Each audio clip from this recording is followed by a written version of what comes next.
All right, y'all. Let me know if you can hear me. I am. I've been I've been off of OBS for a long time, and I just wanted to mess with it, see if I still. It's been a long time since I used OBS, so let me know if y'all can hear me, and let me know if y'all can hear me good. Cause I got so used to StreamYard, it's just point, click, click, and I'm good. But I almost forgot how to use StreamYard, man. Wow. Hold on. All right, cool. Sounds good. All right, good. What's up, y'all? James said, "What's up?"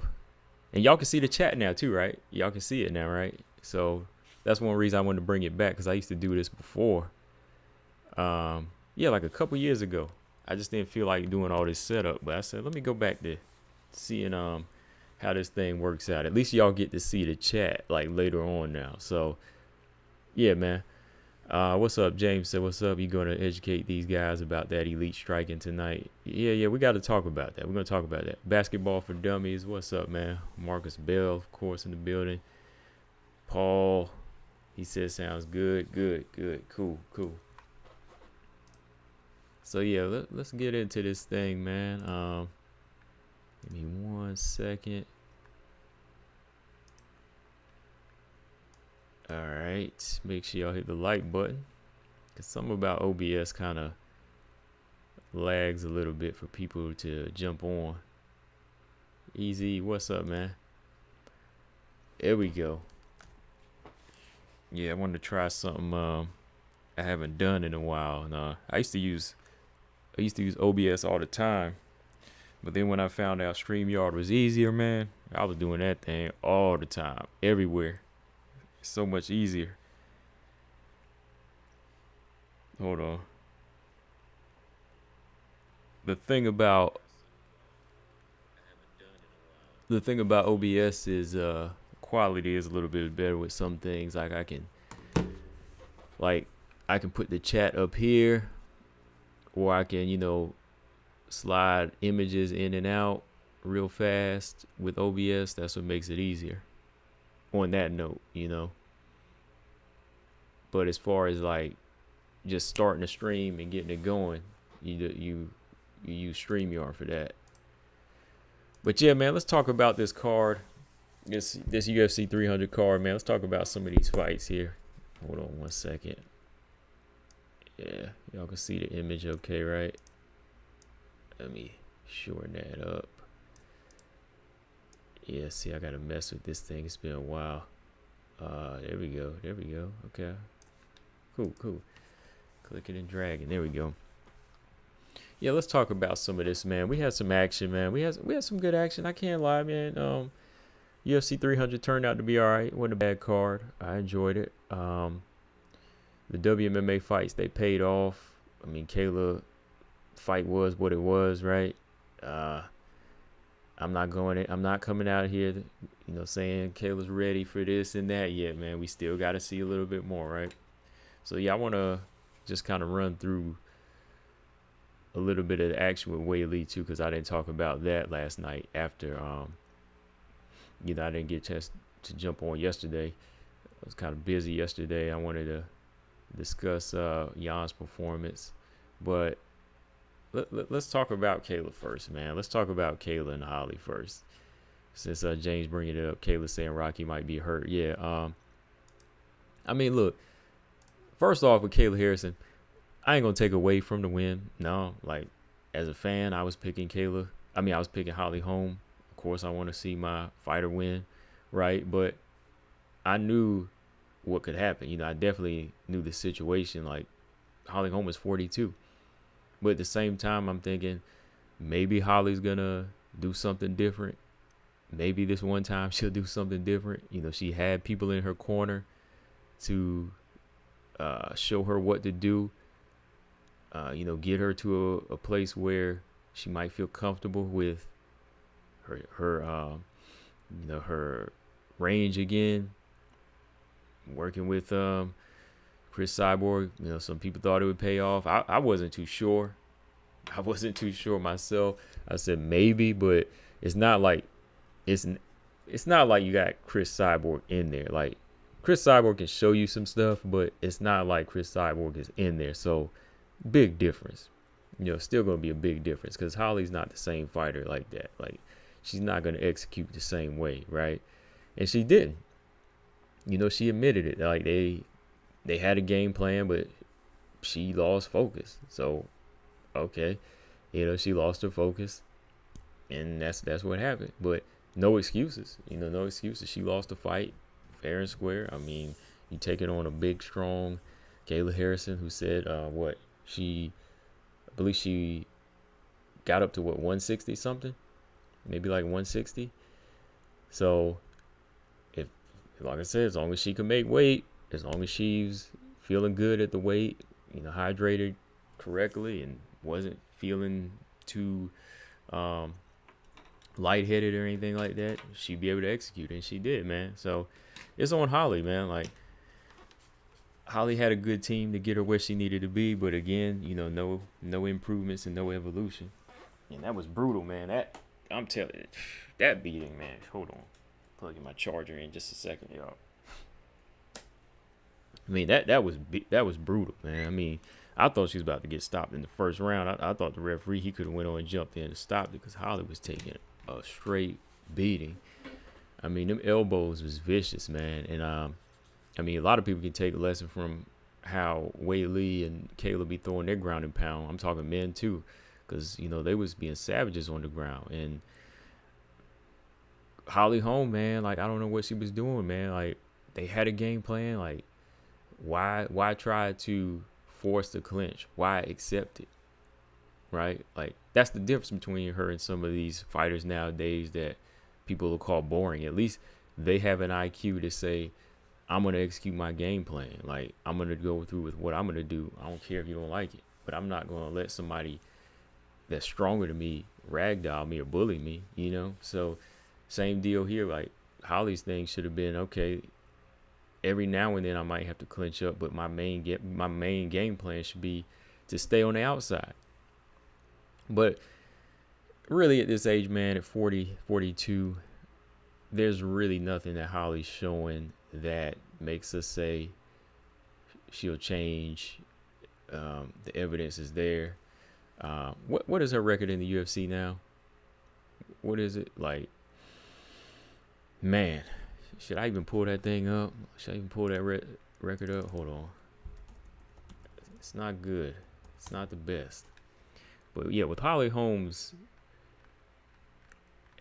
with her approach to fighting and what she brought up and her little live, it just shows you it kind of is an ego thing with her. It is like pride and ego. It's not necessarily trying to get better. It's just something there is telling her that next time will be different. But the next time won't be different if you don't improve. It's not going to change. It's not going to change. Let me see. I like how this chat looks, but it's kind of hard for me to read it. Let me pull it to the side here. Easy said, I want to see Kayla fight one more time before she gets a shot. I agree. How long can she keep making that massive cut? That's what I'm asking. I mean, it would work this time, but can she do it? Can she last doing that? That's the question. So, yeah, maybe. See, that's the thing. Like, with a fighter this big, just because she's that big, do we have to rush the title shot? I mean, it is slim pickings in this division, but still, I mean, I would want to see at least two fights where we see her legit make the weight and still look this strong. Because it still was a 42-year-old Holly, right? Still a Holly Holm that doesn't really prove much. But yeah, I think the situation with Holly Holm is listening to her live and where she's at now. It's more just a pride and an ego thing where, again, there's something in her always saying that next time will be different. We can still do this, but there's no changes being made. There's no changes, like, versus some of the younger fighters who can look at their past performances and say, oh, I don't like how it looked. I need to work on this. I need to work on that. Then you see the improvements. Like in Xiaonan, Xiaonan got mauled in there, but I don't think she would have looked like this, even like this, a while, maybe shoot, 2 or 3 years back, if she had got a title shot, probably would have got finished quicker, you know, like maybe in the first round. I know we arguing she probably did get finished in the first round, but yeah, Xiaonan still has some improvement shown in her game. But Holly, throughout the years, it's just been kind of the same thing, man. And now you get this team, you know, Chris, and you say you got the best team, and it's still like, oh man, it's the same thing. You know, it's the same thing. But I'm just looking back at her resume. I'm gonna count the L's first. 3, 4, 5, 6, 7, right? 7 losses. Then 3, 5, 6, 7, 8. She's 8-7 now. You know, 8-7 in the UFC. And her wins came against the C and B level fighters and 1A, you know, Ronda Rousey. But ever since then, you know, she's been losing to all the A fighters. You know, pretty much all the A fighters. And now, as she gets older, she's been losing to B fighters. Like, even if you want to count Myra Bueno Silva, right? That was kind of it was a little hiccup in her career. You know, so that loss, Ketlen Vieira, Kayla Harrison, as you can see, is going down now. So you still beat some of the other fighters out there that, you know, that can't clinch or can't fight on the ground. But as age progresses, and, you know, as her body gets older, man, like, nah, man, that's not going to happen anymore. So I think she just needs to come to terms with that. But I agree with Dana. Yeah, Paul, I agree with Dana on that. I think that she should retire. You know, I brought that up in my video today. I think it's time for her to retire. I think it's been time a few years ago, you know. But there was always an argument for some people. But no, man, like, I think she should have been retired. But now is really the time, because losing to Kayla Harrison, okay, man, like, and in the fashion that she did, there's really nothing else to prove. There's really nothing else to prove, because you already fought Ketlen Vieira. You already fought Irene Aldana. The only fighter you haven't fought is Juliana Pena. But, you know, Pena's been out. Pena's looking for the title. You've already beat Rocky Pennington 2 times. I mean, you could do it again, but that get a title shot off of that? No. So, yeah, Holly's just in a position where I think, yeah, it's time for her to go, man. Yeah. And, you know, that's no knock to her, man. It's just you don't want to see her turn into a vegetable, man. That's all. Victor, what's up? But Zama said her father's back here. Oh, I bet Norma weighs something close. Oh, y'all talking about, yeah, Norma gets pretty big too. Man. James said White is praying for that Kayla Nunes fight. He'll throw all the money in the world for Nunes. I think it happens if Kayla wins the belt. It just might, man. It just might. Easy said, think about damage from boxing too. Yeah, the boxing damage, man. Like, yeah, she's only 43 and looks 53, but her brain is probably 63. That's the scary part about it. And, you know, that's not even a joke, you know, like the wear and tear, you know, on her face, the wear and tear inside. So, yeah, 43, but the brain is 63 when you've taken that many shots. And Sophie Mathis, those kickboxing matches. So it's Chris Cyborg, you know, all of these fights where she's taking heavy beatings, you know. So, yeah, I think as long as her heart keeps pumping, you know, she's going to want to fight. But that's the dangerous thing, man. Like, who in her corner can stop her? Like, who's going to give her that advice to stop her at this point? Because it should be a point where you have to stop. Like, not just because you can train and you can spar, you get up every day and get in there and execute some drills means that you're in fighting shape, you know, because what she shows in the cage is definitely not on the level of these other fighters, bro. BJ, what's going on?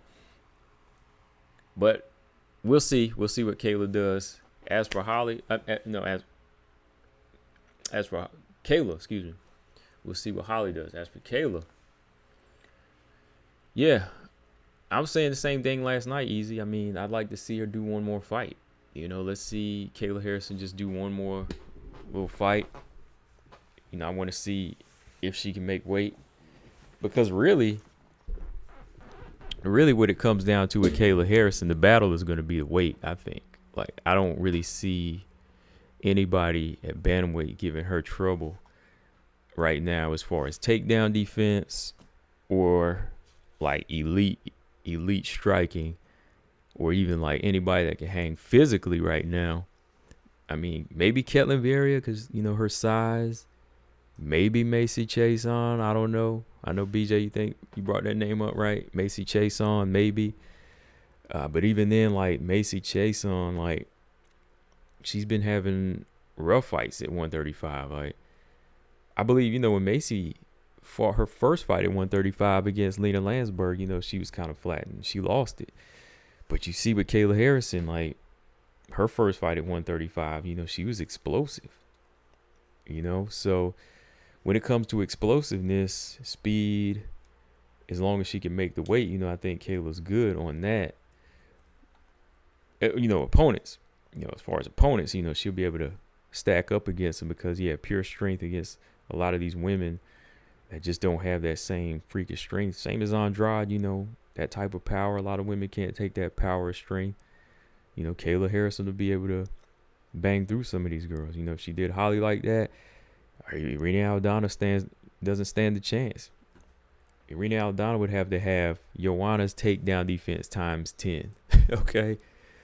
Irene Aldana's takedown defense would have to be multiplied.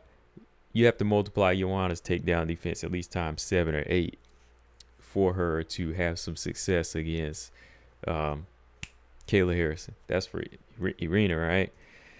And then Mayra Bueno Silva. Yeah, I remember. Yeah, Mayra Bueno Silva, she trains with Kayla. And, you know, Kayla be ragdolling her. Like, when Mayra Bueno Silva moved up to 135, that's who she was working with. All right? And I think I posted some of that footage once, too. You know, Kayla was ragdolling that girl. Kayla was ragdolling MBS. So, Mayra Bueno Silva, number one, she trains with Kayla. I don't think that fight will happen. Number two, if she does, it'll be like the gym all over again, right? Juliana Pena, I mean, she said whether it's Juliana Pena, she'll fight that fight. But like Juliana Pena, how's that? How are them ribs, man? Like, is that a good fight for her to come back into? You know, is that a good fight for her to come right back into? You know, she gonna come right back and face somebody that's going to be bodying her like that? I don't know, man. Let me see. But like I said a couple weeks ago, man, just matchmaking for me, like interesting fight. I would love to see Norma Dumont and Kayla Harrison. Like, that would be better than any other fights like Irina or Mayra Bueno Silva. That's a good fight. I think Norma Dumont and Kayla Harrison would be good. Like, if Juliana Pena don't answer this call, then Norma Dumont is somebody that feels like she could stand up. Yeah. Yeah, James. Yeah, Kayla's got a chin. You know, Kayla's got a chin because she's taking bombs from Pacheco, and Pacheco kind of stunned her in that one round, and she had to go on the back foot. But I got to give Kayla credit. Like, she didn't quit.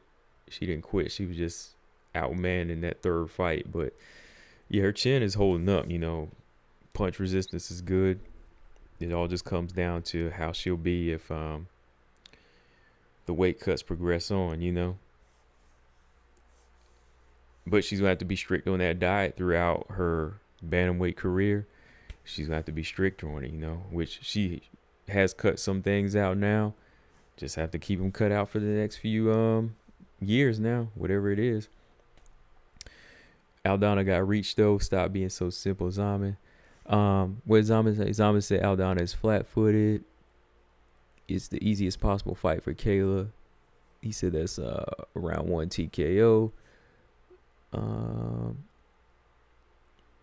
Easy said, I'm telling you, it's Aldana. Aldana runs those hands on Kayla before she get taken down. It's over. That's the thing, though, man. Like, she got to be able to move. Like, Aldana, I don't know if Aldana be able to set up anything sweet right away, man, because Kayla did measure some range well. When I went back and looked at the fight, like, Kayla was I know part of it was Holly's body language, but Kayla looked like, she was a little bit comfortable with her her jab, and throwing some high kicks to get in. And I don't know, man, if Kayla here, if Aldana sees that barreling towards her, it might take Aldana out of the proper positioning to land that big shot, And Aldana's not gonna be light on her feet too. Like that's one thing that is gonna be hard for her to do, like a Xiaonan or something.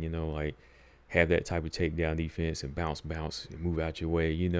That's why I just think Kayla will probably get her out of there quick, man. Like Aldana would have to be nimble on her feet, and her takedown defense would have to be off the charts. Because if Holly was taking her down, and Macy Chiasson took her down, I think Kayla was gonna take her down, man. I don't know if she hurts her, man. Really, I don't know if she'll hurt her like that. I don't know if she hurts her like that. James said, I don't trust nothing about Aldana. BJ said, why would Juliana Pena entertain Harrison when she's in talks to get her belt back? She better say something though, man, because hey, same thing y'all were saying about some of these other girls at flyweight. She gotta say something.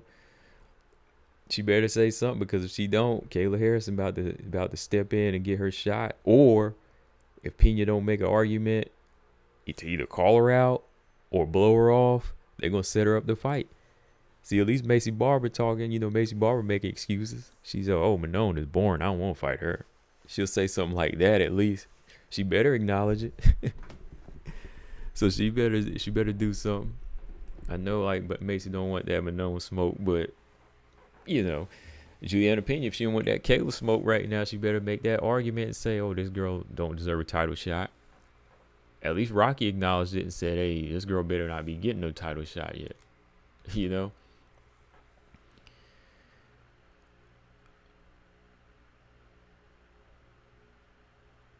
BJ said, I'm not saying Julie won't respond. Well, she better respond now, because the fight is over. Even Amanda responded. Amanda ain't even fighting anymore. Shoot, she better say something. Easy said Dana's on board. Plus, he thinks Pena is annoying. Pena might not get that shot now. That's what I'm saying. She better be doing something. I mean, you can't blame the rib injury. I know you can't. Can't blame the rib injury. But if time is winding down here and you got a new head in the division, you better watch out. But yeah, man, I understand. Kayla has a chance to run this thing. There's only a couple of things against her. Like I said, maybe the weight. Maybe there's an opponent that might give her problems. I don't know right now. But, even some of the strikers at 135 right now won't. As time goes on, you see some of these fighters at bantamweight where they get exposed. Some of the holes in their game. Panny Kansan. Girl gets drowned on the ground. Yana Santos, she's got more of a ground game, but she's more of a clincher. Her striking just ain't it either. Julia Avila been out for a while. Chelsea Chandler's still working her way up. She still got to get in a couple more fights too on this UFC level. But I'd say her and they didn't rank Nora, did they? That's right. They didn't give Nora a ranking. They just knocked. They gave GDR a ranking. GDR lost to Norma Dumont, and they put her in at 14. And they got Melissa Mullins up out of there. But that's weird. Norma didn't get her ranking. Then there's Carol Rosa. So right now, with what Kayla possesses as far as how she moves and how she made 135, the one thing that's just against her is the weight. That's about it. And as far as opponents, is there anybody in here who has A+ takedown defense and A+ striking? Not really. Everybody got B and C striking here. B and C strikers, Tate, Chiasson, Irene Aldana's good boxer, but again, takedown defense ain't there. Kelly Vera's got okay hands. She's got size going for her, but Norma Dumont, quick hands. Let me see.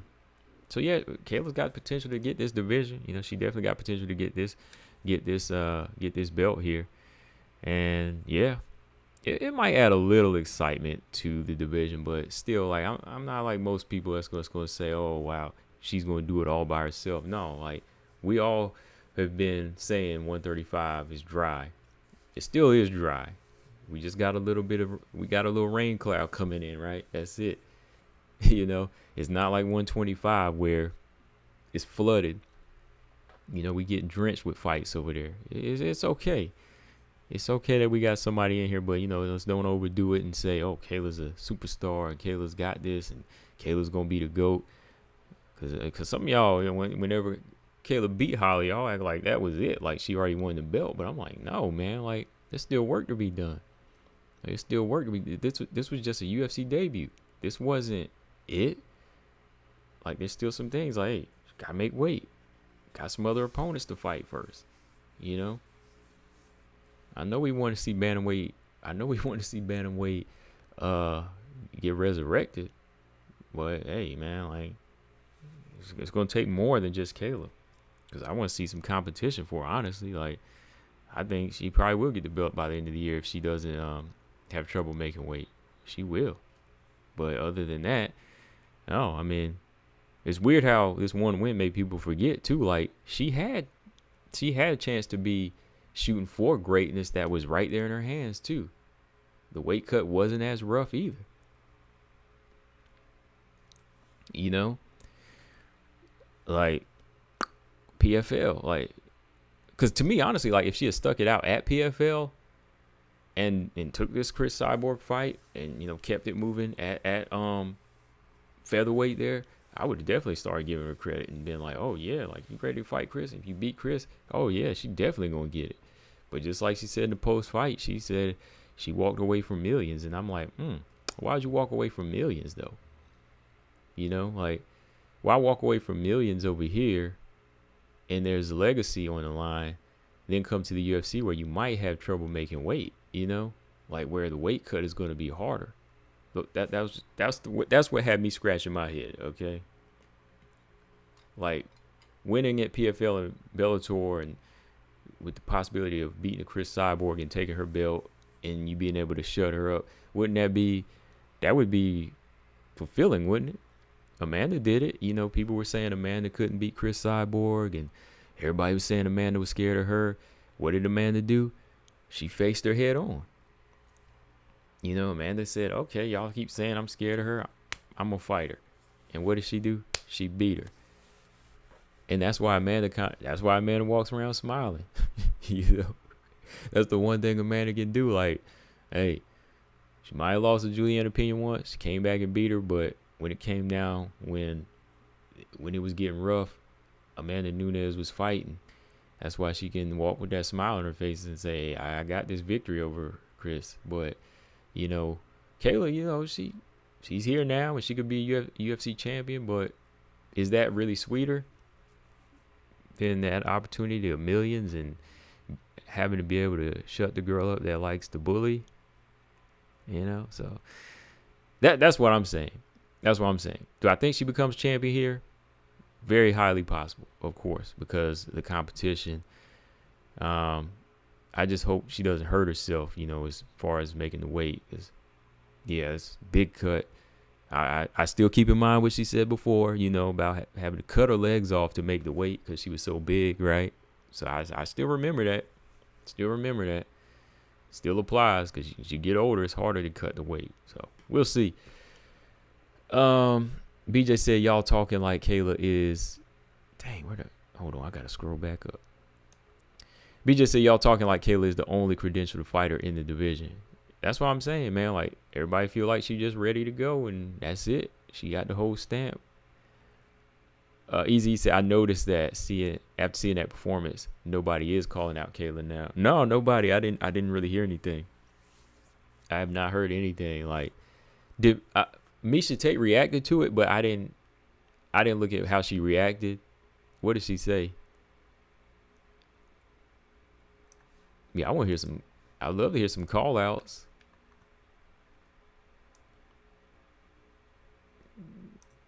But then again, why? Like I said, this division is older, so not too many people gonna be jumping at that opportunity. I mean, you got the young girls at the bottom, but like as far as like older heads, like let me teach that girl a lesson. Oh, hey, Amanda, she retired and she wanted to hear her name, so hats off to Amanda again, right? Lolita, what's up? She said Amanda didn't scare anyone. No, she ain't. She ain't. Like I was never I'm a fan of Amanda, but like not just die hard, but I'm a fan of how Amanda has moved throughout her career. Let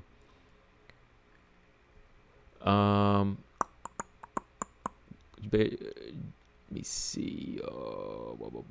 James said grappling is the best thing to have in MMA, elite grappling, and you have a giant at that.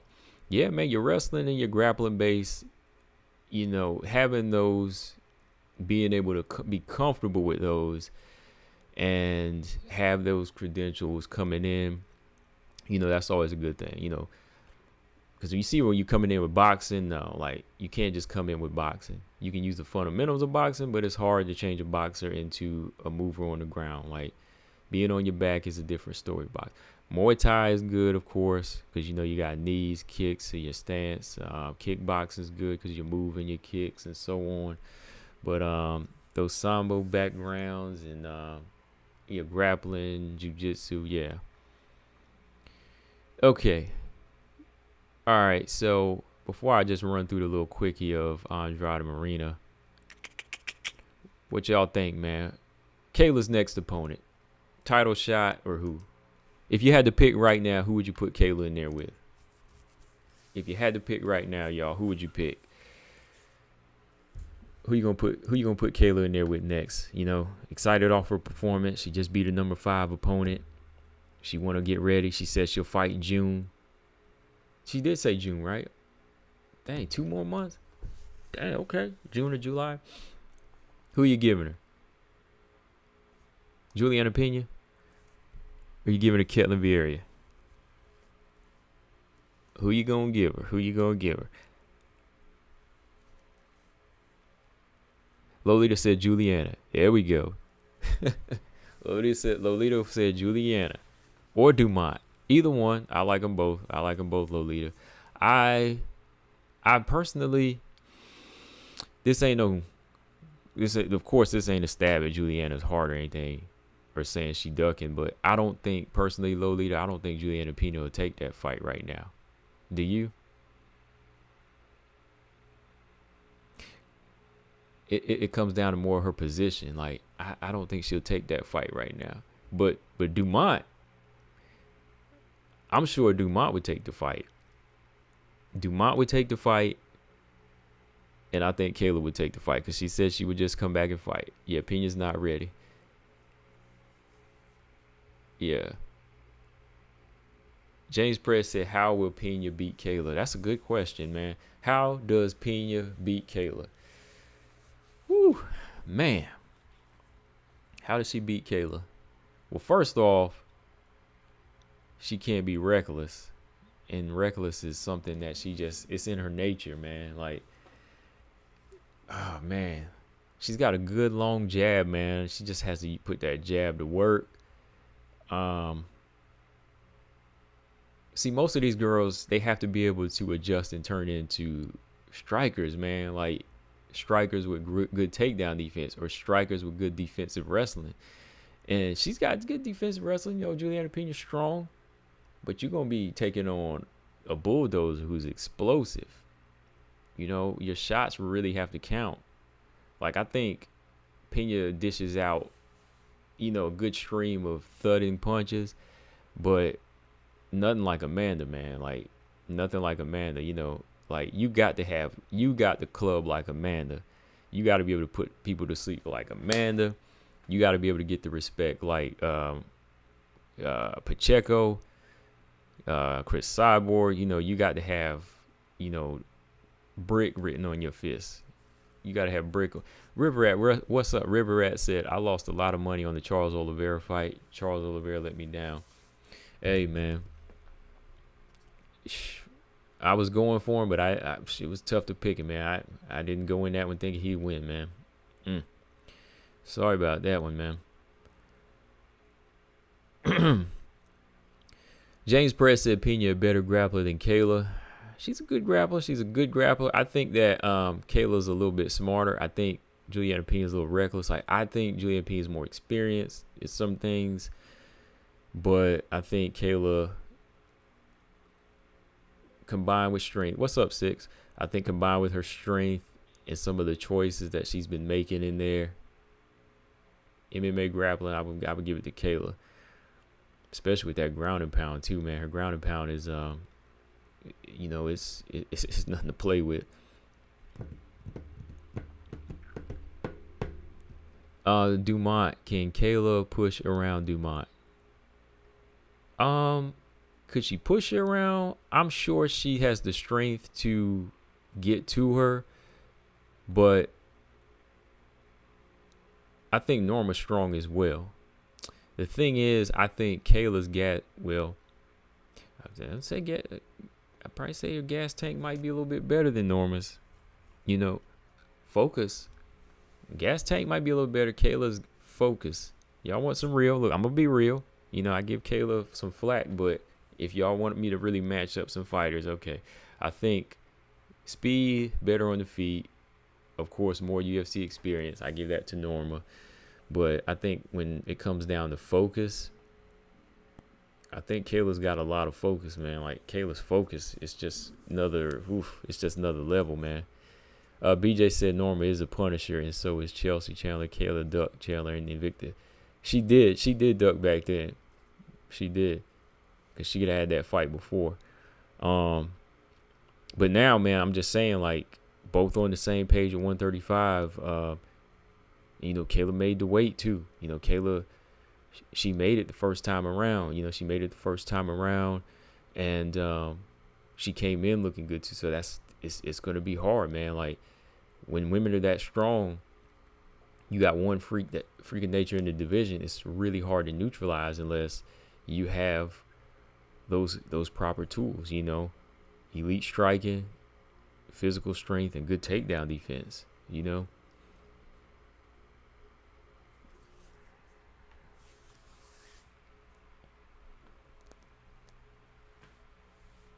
Oh boy. Yeah, Marcus said, I don't see Chandler doing anything with Kayla. It's tough, man. Like, Kayla is a mover too, Kayla, for her size, like, Kayla, she can move. That's the thing that's hard to stop. She can move. That's a big woman, but she can move, man.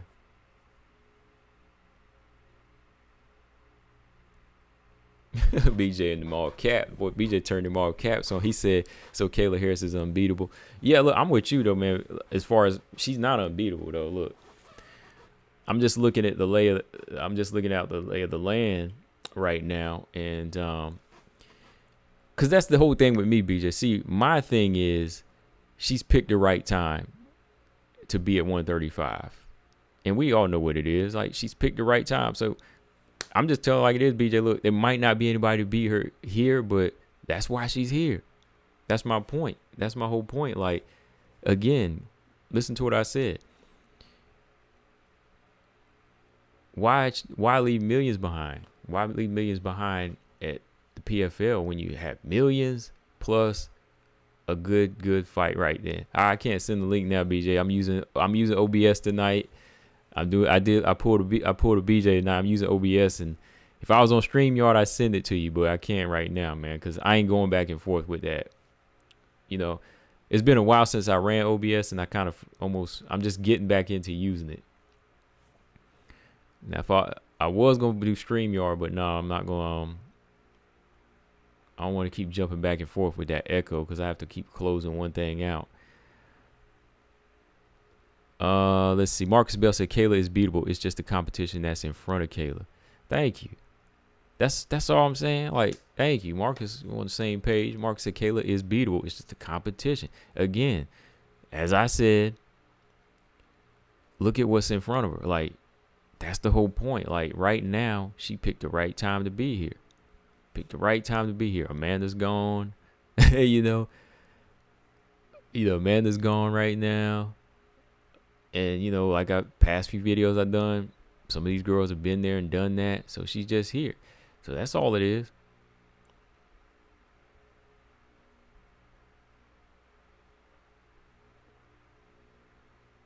Ravioli said not much on Chelsea. We hyped Xiaonan up and Chelsea beat her. Yeah, Xiaonan, she was showing some of the holes in her game in the the Dos Santos fight though. Like we already kind of saw that kind of lack of a ground game there. Todd Johnson in the bill. He said, "What's up, Come? I agree with you. I don't think Kayla will have any real problems here. Her grappling is next level, and she's just physically strong for that competition." Thank you. See, Todd Johnson, he know. Todd Johnson, he understand the game because he be up in there rolling. He be on the mat and he know what it is. There's weight classes for a reason, right? And like again, it ain't no knock to Kayla as far as like how strong she is or anything like that. I'm just saying like she is definitely gonna be a problem for these girls with those lack of three things: lack of a jab, lack of pure elite striking, and lack of takedown defense.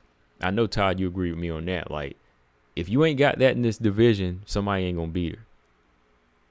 Or somebody that's got that well-rounded skill set like Pacheco had. It even took Pacheco 3 fights. But even in that first fight, it was close, you know? So, you need somebody with those things. And they got to have some power, too. Honestly, I'll add a fourth. You know, you got to have that power. You know, you got to have that power as well. That's what I'm saying, Gabby. The UFC signed her at the right time. They signed her at the right time. It's the perfect timing because the division's dying. Amanda's gone.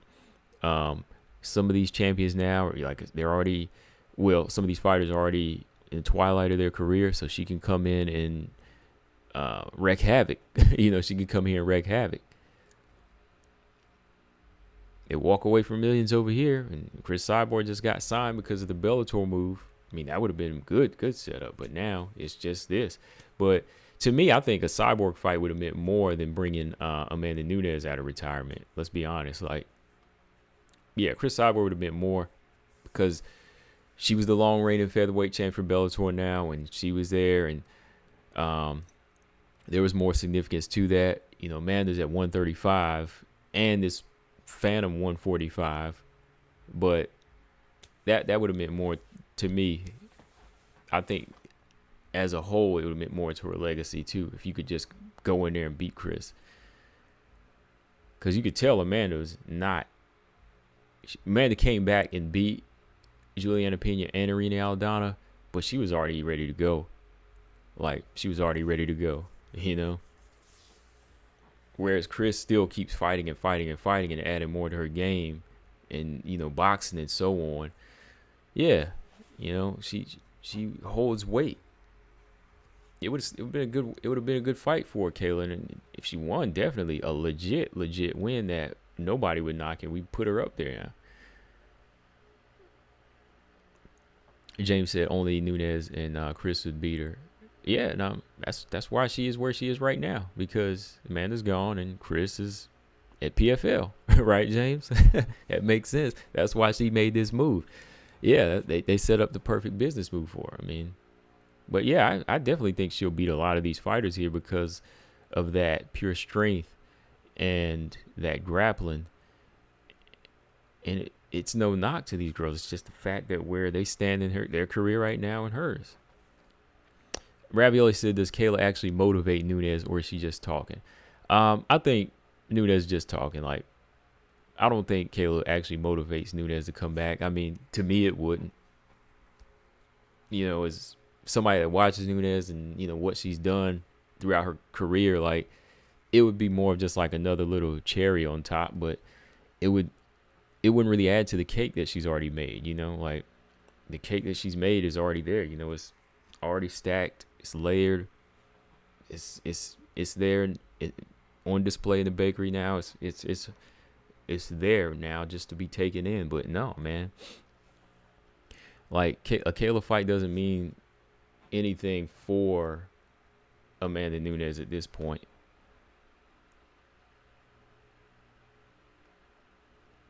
Oh, Close from say, I like how the chat is on the screen. That's cool. Oh, thanks. Yeah, I used to do this before. I used to do this like a couple years ago. But I've been using StreamYard for so many years now for so many streams. So I just brought back the old way of I brought back brought back OBS and almost forgot how to use it. I almost forgot how to use it. But yeah, I got it back up so y'all can see the chat too, because yeah, I miss putting it up there like that. Amanda versus Larissa Pacheco. I go with Amanda. But the Cyborg Larissa Pacheco fight is official now. Lolita said, who's to say Amanda's not training right now? She could be. I hope she's not. I hope she's not. Because this is all I got to say, man. Like, again, Amanda said her legs aren't the same right now. So, I please don't. Please don't come back, Amanda. Don't give Kayla that satisfaction. Well, Kayla didn't really even mention her. You know, I know Amanda just kind of put it out there as a joke, but don't come out. Don't come out of retirement. Do not come out of retirement like that.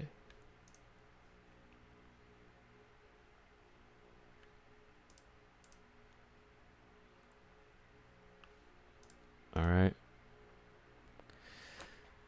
All right, good conversation though. I see whenever BJ pulls out caps, we having a good talk here now.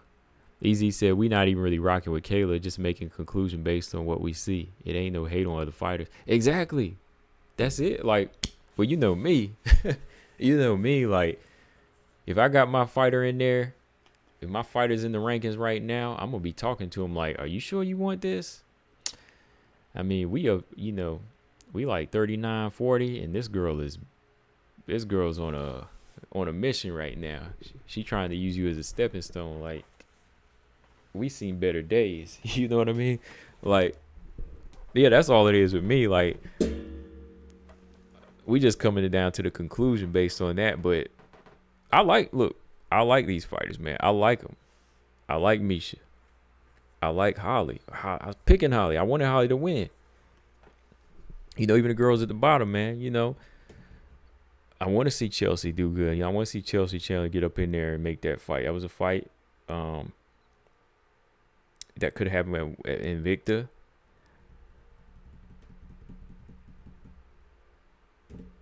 BJ said, give me 5 minutes on the mic. I'm going to give you 5 minutes. Hold on, man. I'm going to give you 5 minutes because I ain't going to be.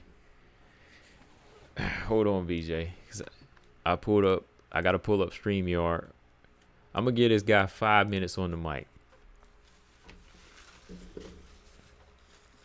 Okay. While we do that, I'm going to speak on. It's going to take a little second here. Give me a second, y'all.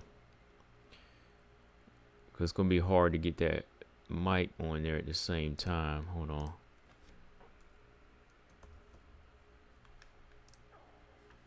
Create this little live right here. I got to open up another link.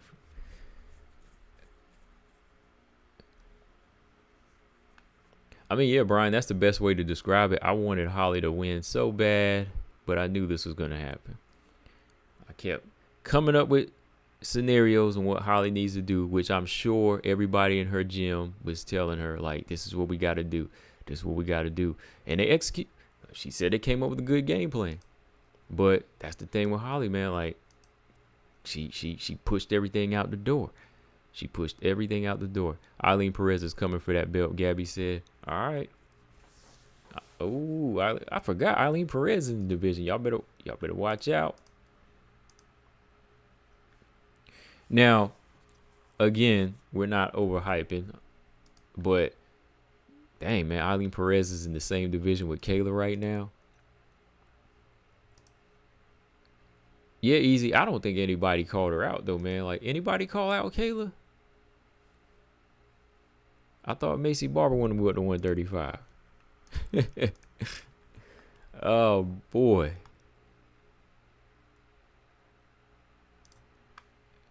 All right. Yeah, I don't have to record on this. I just have to put his Okay, here we go. It's open. Let me get the chat. Okay, there's the chat. Let me get this email out.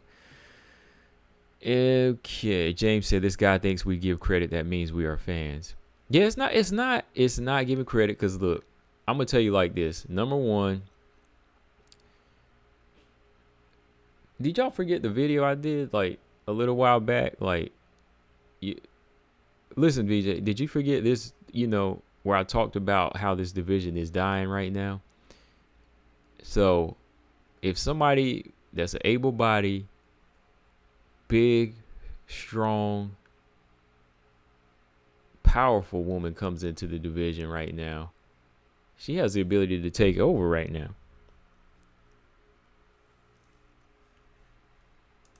We just got to do the math on this thing. I'm gonna email you the link, BJ. Hold on. I ain't gonna send it to Instagram. I ain't got Instagram up. Okay. Because I remember a little while back, somebody asked me to do a video on 135, and everything I said about 135 goes in hand. I can't remember who it was, but yeah, a little while back, somebody asked me to do it. I talked about 135, and you know, everything I said about 135 goes hand in hand with how Kayla Harrison could be holding that strap by the end of the year.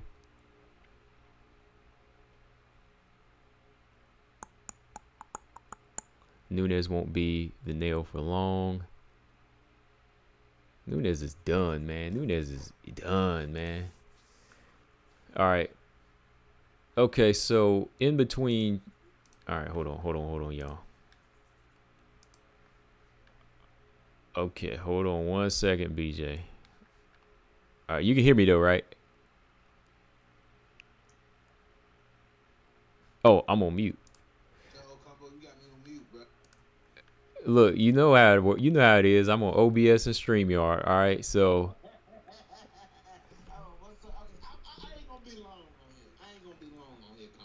Okay, so, all right.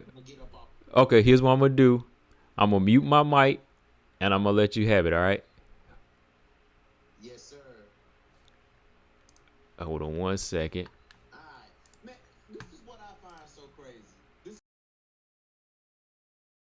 system right now. You know what I'm saying? Listen, I understand Kayla Harrison put on a great performance against Holly Holm. I get it, but we're talking about somebody that we've seen submitted in the biggest, one of the biggest fights, the second biggest fight of her life, which was her first title defense. We've seen this girl get subbed out by Miesha Tate. You know what I'm saying? So, and we know that Holly is never really developed that part of her game like that. We ain't talking about somebody like, we ain't talking about a fighter. You know how we talk about Juliana Pena, how she went out there and put them hands on Amanda Nunes, who developed that part of her game to where she can stand in front of somebody like Amanda Nunes and do that to her. We're not talking about that. We're talking about Holly Holm, who never developed a gap in her game. You know what I'm saying? So like Combo said, we wanted Holly Holm to win, but we knew that it was possible that she wouldn't win because of the style matchup. We ain't talking about Dakota DeChiva. We ain't talking about a striker. We're talking about a big, powerful wrestler. I mean, a big, powerful grappler, a judo player. You know what I'm saying? That's what we're talking about. So, you know, in all reality, we knew that there's a chance that she could take Holly down and beat her, and that's exactly what she did. You know what I'm saying? But to say that Kayla had, listen, all of y'all are on board. Every bantamweight that we've named, every bantamweight that Combo has talked about in the last 15 minutes, y'all said that Kayla Harrison could beat every last one of them. And that is asinine.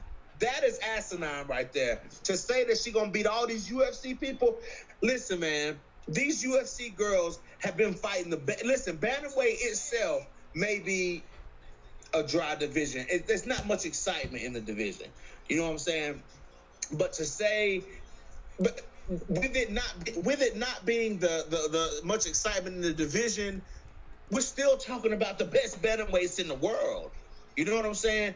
And to say Kayla Harrison, who hasn't fought people on that level, who hasn't fought people with the grappling prowess that some of these girls have, it's fucking crazy to say that yeah, I understand she's big. Yeah, I understand she's strong. But Kayla Harrison is not unbeatable.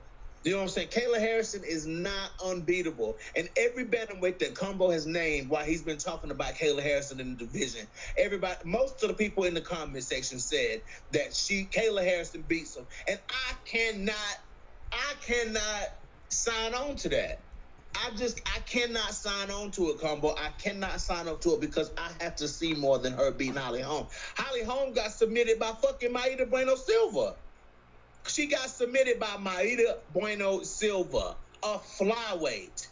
So, I mean, to say that that Kayla Harrison gonna have a belt because she beat Holly Holm, who's 43 years old and don't know how to stop somebody from taking her down, don't know how to grapple, don't know how to submit nobody, is fucking crazy.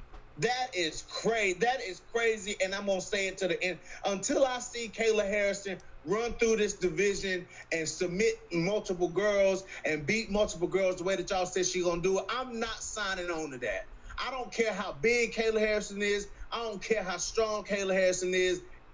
I'm not signing on to it, and that's all I had to say, Combo. I'm not going to hold your stream up like that, but I just wanted to say that it's crazy to see all these people who was just talking all of this shit about Kayla Harrison. You know what I'm saying? Talking all of this shit about Kayla Harrison. Kayla Harrison could never compete in the UFC. Kayla Harrison, this, and that.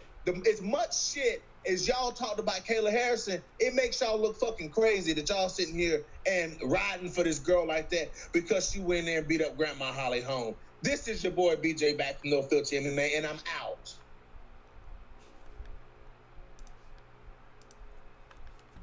All right, y'all got all that? That's what I'm talking about. Shout out to my man BJ, man. He gonna bring it. I'm telling you, look, he bringing the passion. That's all. Look, that's all BJ right there. You know it, man. Go ahead and tell him, man. Look, what I do agree with, of course, part of what he's saying, but my thing is, like, yeah, I definitely agree with, like, where Kayla stands and where it still needs to be proven, right? It still needs to be proven, but I don't think this division that's going to do that. That's where I stand with it. Like, I think she outguns pretty much most of the top 6 now, top 5. Like, it just comes down. It just comes down to where you stand right now. You know, it just comes down to where you get placed in with. What's the best way to put it? I mean, I said it so many times now because to me it's obvious. Like, Kayla Harrison at 135, as long as she can make the weight, she's going to run through these girls. That's basically it. She's just going to run through some of these girls because they've seen better days. You know, I got to keep the same energy. Because that's, like I said, with the bantamweight division before, like, these girls have seen better days. And if they're lacking in physical strength now, or some of them is, you know, or kind of shot, somebody like her is going to be able to outstrength them, you know. And if you outstrengthen Holly Holm now, that's, man, like, that says something. Because, you know, Holly was strong. You know, Holly was taking girls down like Megan Anderson, Irene Aldana, Rocky Pennington, you know, beating her at her own game in the clinch. So, you know, having some success against Ketlin Vera. But as time goes on, you know, you're going to meet somebody strong. You get older, there's wear and tear, right? So that's just what it is right now. She's got in at the right time. Can we talk? Easy said, bro, we can talk, but when we actually see something in action, we have to acknowledge it. Yeah, we have to acknowledge it. Yeah, that's exactly what it is, bro. We could talk. Yeah, we could talk, but when we actually see something in action, we just have to acknowledge it. And that's okay. It's okay. Robot, what's going on, man? I meant to say that earlier. He said, I respect James Perez out of all the Val bootleggers. He's down. Wow. Y'all is wild. Brian said, none of us like Kayla except Colostrum. I don't dislike her. Like, I don't dislike, you know, it takes a lot for me, like, to dislike fighters. I think there's a place for her. I just think that sometimes the delusion puts her in a different place than where she really is, you know.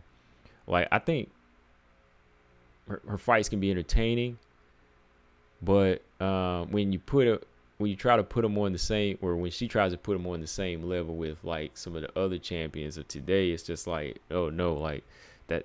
Those are just come up fights to me, you know.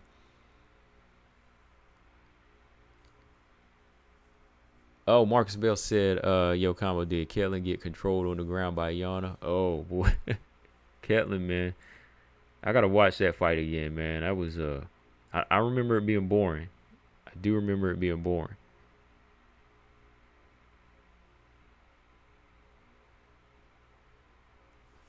You know, that was a fight that kind of, that was the one that put me kind of asleep.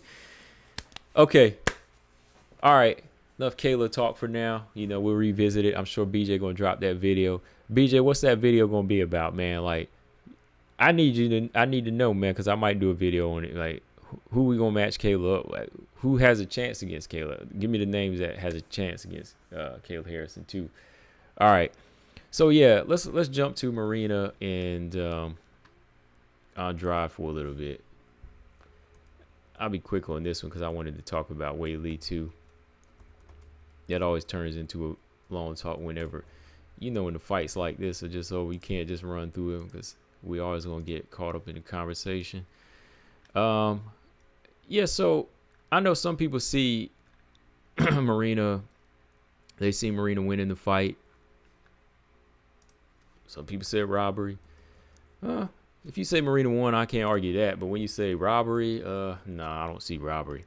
And I was picking Marina too, you know. So, yeah, I thought that Marina did a good job on, you know, just stuffing them 1-2s down the pipe, doing what she was doing, you know, stopped the leg kicks and, you know, just kept going for it. You know, it looked like she wanted to go for the knockout. She just didn't have the power to do it. But it was close like that. It was close, but no cigar. That's all it was. Oh, I appreciate that. Walter built the 20 spot. I always appreciate it, man. Like I said the other day, man, we just talking, man. It ain't nothing personal whenever we talking about calling people out. We having fun. BJ do it to me. I do it to him. So we always do that. All right. BJ said fair weather train jumpers there. Jen said, why didn't Andrade not take Marina down? Is she immune to fight IQ? Oh, man. Like, that's what I was kind of waiting on, man. Like, I was waiting on that, too. Like, I was really waiting on, Andrade to maybe have more success in that moment on the ground. Because when Marina slipped and fell in that first round, I was like, man, why don't she just go ahead and finish it? I wanted to see Marina win, but at the same time, I was like, oh, man, Andrade got her down. She going to finish her, you know? Yeah, she fell once in the first round, Shin. And she did right not to start throwing any more kicks. You know, just be smart about it. Oh, hold on. Oh, yeah. Oh, okay. I appreciate that, man. Hold on. That's the 5th Super on this channel. I appreciate that, Walter Bill. That's 5 for you, man. I appreciate that big time. Hold on.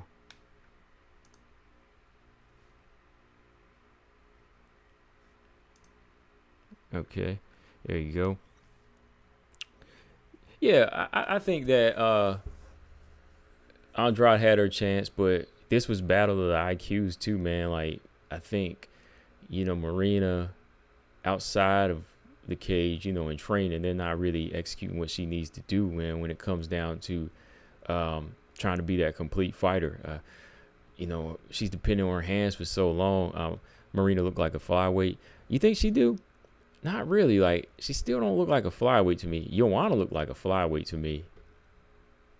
Like, Rose, Marina, I really don't see them as like 125ers. Like, you know, they're just, I think they're long in frame, but I don't see them as 125ers. Am I the only one? Like, the way she's getting handled at this weight too, like, I don't think that it would help her to move up to 125. Yeah, you ravioli. It would appear, but no. Like, and that's the thing that's been holding her back throughout her career. Oh, I appreciate that, Chin, with the 2 spot. Thank you. Really appreciate that. Yeah. Okay. Yeah. So Andrade, man, like she had many opportunities to get the finish too, but like without her being this highly technical striker, or even like a methodical striker, it's kind of hard for them. Like if they can't find the chin, if the chin isn't given to them, it's kind of hard for her to get the knockout then. Or if somebody starts surviving, like it won't really just set it up. So yeah, I thought the fight was a little bit closer. Like when it ended, I was a little disappointed in Marina, and I was like, okay, 29-28 for Andrade, but I could have seen Marina winning too, man. Like, because Marina did land a lot of shots in the second round. Andrade came on strong towards the end and stole it on a couple cards because of the, close to getting her out of there. But, overall, I just think that Andrade is still Andrade. She's still the same Andrade. I don't know if it's title shot worthy. I don't. She just can keep fighting, but I really don't see her bringing nothing too new to Weili either. That would be another title defense for Weili to me. As for Marina, there just needs to be more work done on the ground and so on. Marina versus Lupi, yeah, that's fight I'd be calling for. Yeah, definitely. Marina versus Lupi, Marina versus Lucindo. I think maybe Lucindo versus the winner of Jillian and Michelle Waterson. that would get her ranked, right?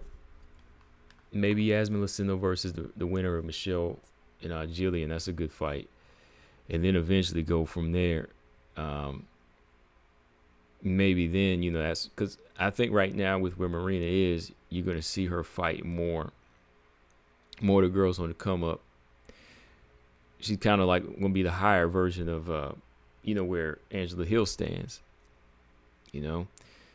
Okay, yeah, James, we're gonna get to that.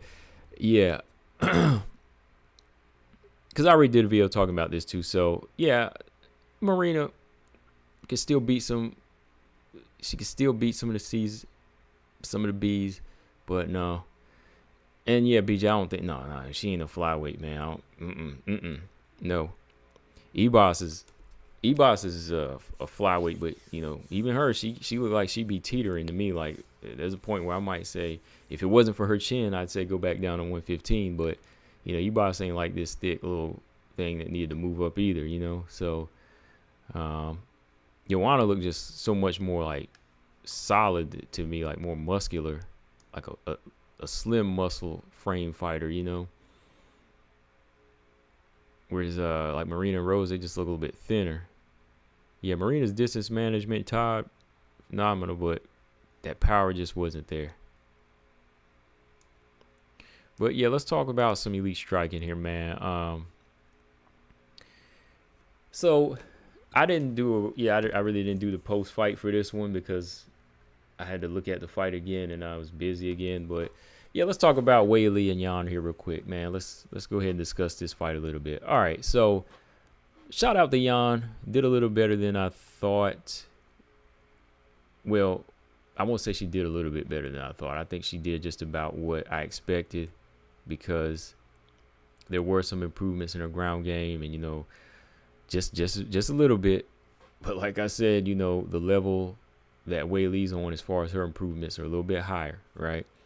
But what it came down to in this fight that was going to win for Xiaonan to me was the striking. That's what it was. I was like, okay, Xiaonan, if she can keep this range and plant that right hand, and y'all saw the right hand landed a couple times in there. Yeah, she just needed more of that, but she really needed to stop accepting these takedowns, and she needed to be on her defensive on her takedown defense and her defensive wrestling instead of trying to accept these takedowns. But that first round, it looked like Jan was about to get into her groove. She was touching Weili. She was touching her a little bit with the right hand, and I think they exchanged. Yeah, Jan hit her with a right hand that kind of caught mine first. I think it was a right hand, but and then Weili caught her with that good calf kick, and it looked like she was about to keep her range and get her, get into her kickboxing mode. But then Weili got her. Weili closed that distance. You know, Jan, she wanted to go in for a takedown that first round, right? And that was a big mistake. You know, just use takedown, you know, just to kind of throw Weili off and get back at range. You know, get back at range. But no, she wanted to stay in there a little bit longer. Weili took over, of course, on the ground. She's physically stronger, and boom, almost got her out of there. Yeah, like Victor said, Jan was out in the first round. That choke was tight. It being a title fight, I can understand them letting it play out. You know, she held on. She didn't tap. And, yeah, because even when it came at the 20-second mark, I was like, okay, just hold out. Because if you tap now and you get down to 1 second, you're going to hate yourself in the morning. So it did pay off at that.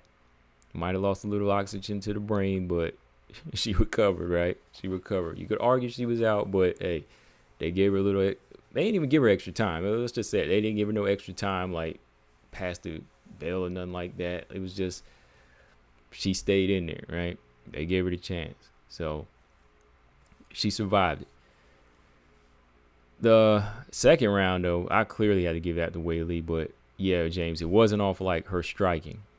Definitely wasn't off her striking. I had to give Weili a 10-8 round in the second because that's how bad, you know, the beating was. As soon as Weili takes her down again, you know, she's just catching up with the strikes. And that's where Weili thrives with her striking, like on the ground, her ground and pound and elbows. But not so much on the feet. Not so much on the feet because the third round is where I saw 2 knockdowns. I think by the end of the fight, they only credited Jan with 2. But I seen maybe like 3 or 4. I ain't gonna lie. Maybe one was like off balance kick, or off balance kick for Weili, and then she got hit with a punch. But still, that's a knockdown to me. Yeah, in the third round, Jan hit her with that side kick right away. Like it was almost like how Manon kicked Mayra Bueno Silva, right? She side kicked her and she went flying across and cage and fell down. So yeah, Weili got knocked down at that point. And I know there was another knockdown with the right hand in this round too, but they didn't count it. So I think Jan won the third round with that striking. Like her distance management was good. Seemed like Weili was having trouble trying to find that entry when she got dropped a couple of times. It kind of woke her up. Like she never stopped trying, but there's still a little confusion there. Like I think Weili picks up on wrestling a little bit more because, you know, she's so strong and she knows how to get in there and she knows when she gets to you, she can pick you up and take you down. But the striking still don't come as natural to her. Like it don't come as natural. You can see with Jan, when Jan knows that she's touching Weili or hurting her a little bit, she starts to get a little comfortable. But even on her part, like her IQ isn't high enough to step up and say jab. Like where was Jan's jab in this fight? I was saying that throughout these fights. Like where's the jab? Where's your jab, Holly? Where's your jab, Marina? Where's your jab, Jan? Like, where's your jab at? Like, Jan wasn't pumping no jab out in her face.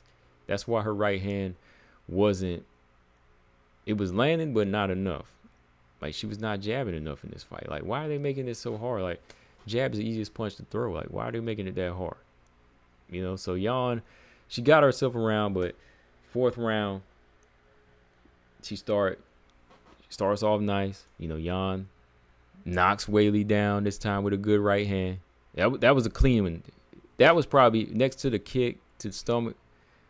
That fourth round, I thought she was probably gonna get Weili out of there, man. Because when she dropped Weili, you could kind of see Weili like have that look in her eye, like because that right hand, it dropped her and she rolled.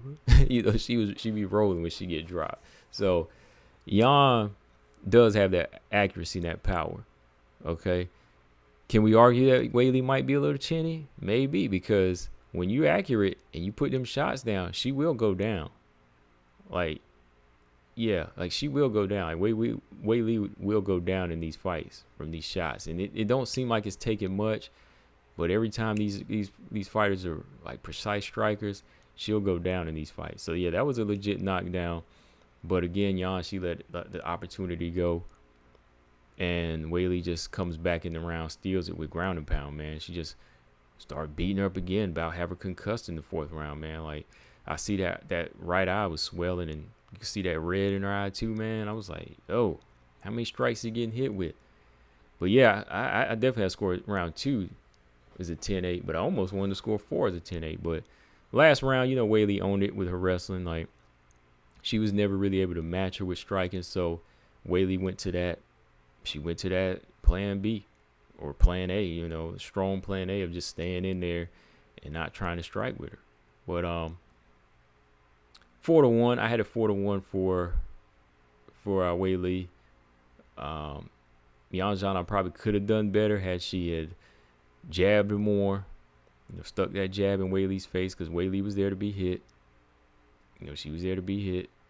If she had stuck it out a little bit more with that and moved more and used her physicality as a defensive weapon instead of offensive, she probably would have had more success. But as far as how the striking goes, yeah, James, man, elite striking, it wasn't Weili's still looking like she's having some trouble with the stand up here. Like, she still look like she's still having some trouble with the stand up. Maybe it's because her positioning is, you know, so focused on wrestling now. But even when she throws her kicks, you know, them low kicks, she's leaving herself open to be countered. Like, she's not keeping her hands up enough.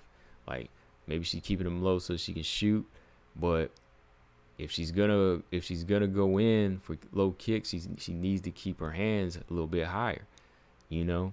Like, she's got to be quick on that. Like, they have to work on that game plan for Weili if she's fighting better strikers, because she's always having trouble with these movers and strikers. But in the past, when she had that trouble with Rose, you know, Rose had the wrestling too. So when she meets another fighter that's going to have good ground game and striking, what are you going to do? See, Jan is just really getting into that mix. But, you know, like I said too, Jan has better kickboxing than Weili, but I thought Weili was going to have the better striking as far as just, you know, brawling a little bit, making the better calls on when to land that right hand like she did against Lemos. But, you know, she wasn't looking her best in this one here. And, again, another kickboxer kind of showed that, you know, her striking is okay, but it's just really her well-roundedness that's really getting her by, which is good too, because, you know, she's becoming a better wrestler and a grappler. But definitely, man, like, Weili got to stay away from 125 right now. Maybe size-wise, she might fill out. If she moves up, might say, okay, physically she looks good, but yeah, she might look stronger and feel stronger at the weight. But if her IQ is not improved in striking, like if she's not getting down those boxing fundamentals, then those top strikers right now, top 3 strikers at flyweight, they'll eat her alive, man. The bigger they get to, you know, before you even touch the champion, you know, okay, Manon would stop Weili. Come on, like, size alone, you know, somebody like Xiaonan was throwing kicks and right hands in forms like Manon, so a girl like that's definitely gonna stop Weili, right? And then Valentina is gonna have a target that is coming straight at her with, hands down, bigger, stronger strikers. Again, Valentina would beat her too. You know, Valentina would win that too. And then, of course, the number 1, Grasso, that pure boxing, heavy hands. You know, let's say if she wants the southpaw stance, let's say if Grasso wants to switch to the southpaw stance, I already see like one of those heavy right hands knocking Weili out. I'm just being honest.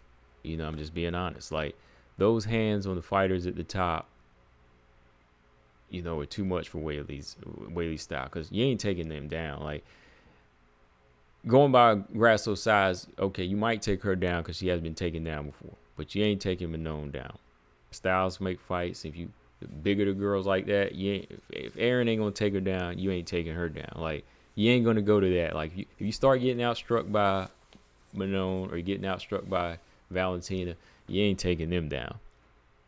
All right, like you ain't gonna take Valentina down like that. Like I can see all three of them stopping her. So on that note, yeah, James, like Weili has never had that level of striking like that. I think she has good striking, but not elite like that. Like her hand game was never perfection. You know, it's never been her strong suit. It was just her well-roundedness in how she puts her skills together to get the job done, which is still good because look, she's defending her belt twice. It's working. It's working. But once you start to get in there with bigger fighters, you know, when you get in there with bigger fighters that are better strikers, you're going to have a problem. You are going to have a problem. So, yeah, I think as far as a complete fighter, I think Weili is good there. But her fundamentals aren't very strong in that when it comes down to, like, kickboxing, though. That's how I see it. Like, I know people are going to get mad at that, but, I mean, I'm just calling what I see because got dropped about 3 times in this fight, you know, and these were almost similar situations to, you know, like how Rose put the hands on her. Like, again, even 2 years, what was it, 2 years ago now, or a year ago when she fought Carla, y'all remember in that fight too, like, yeah, Carla was putting the jab in her face like a couple of times. Like, Carla did land some good couple good straight jabs in Weili's face in that fight. I know how the rest of the fight went, but I'm just saying in that moment you say, uh-oh, if this person can touch her, maybe this person might, you know. James says she might not even be able to take Grasso down at will. Yeah, you might not.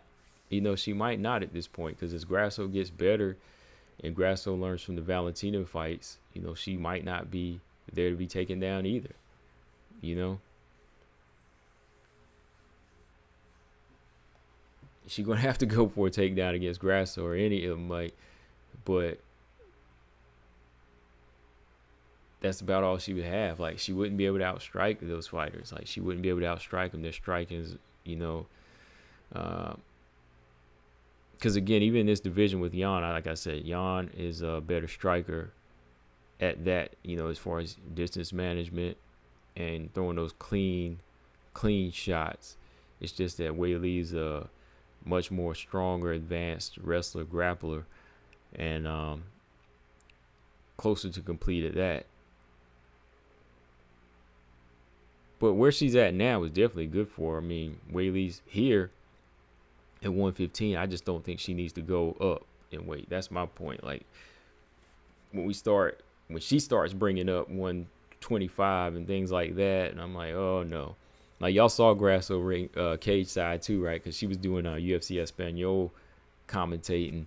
So, you know, Grasso was probably already thinking, man, she was probably, I would feast on this fight.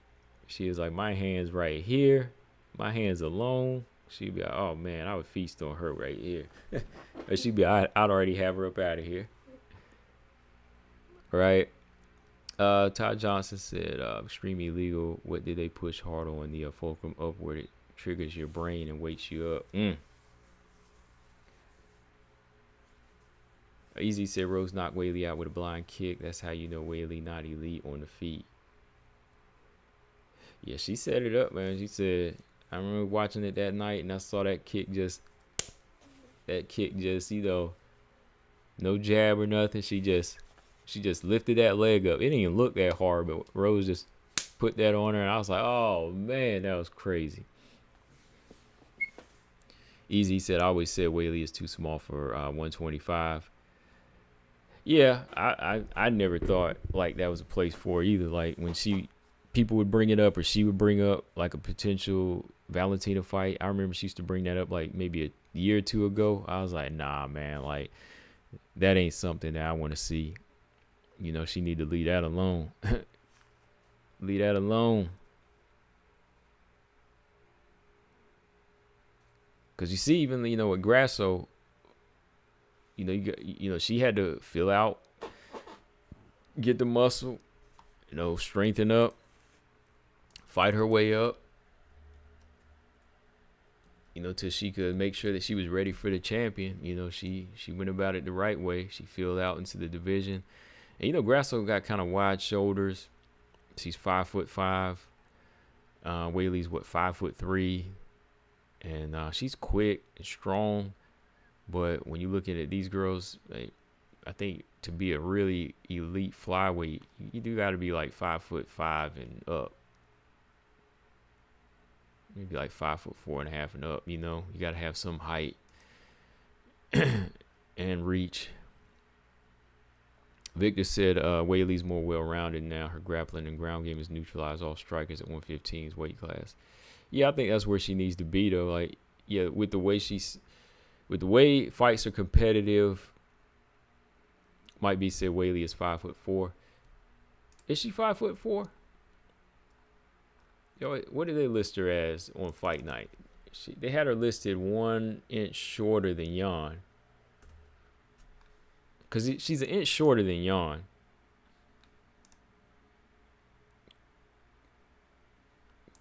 Is Xiaonan 5'5" then? Yeah, because Jan's okay. Yeah, she's about 5'4". Okay, she is. It's just that she hunches over. Okay. Yeah, cause I knew she was an inch under. I was thinking that Jan was 5'4" and she was 5'3". Okay, yeah, all right. Colstrom said, Yasmin, I got good takedown defense. How you think it would hold up against Weili? I would need to see it tested a little. I need to see it tested a couple of times, but it depends like on how she utilizes her knees. But her hand speed might give Weili problems though. Like, we just look at how Styles make fights. Like, but Weili has a good right hand too, and you know, if you come in head first, Weili can punch now. Like, not saying, like I said, Weili may not be elite on the strike level, like that's her thing, but you know, she can punch too. So, but if we talking like pure like takedowns, I think Yasmin might have a little success, but eventually I think Weili might get her down a couple of times.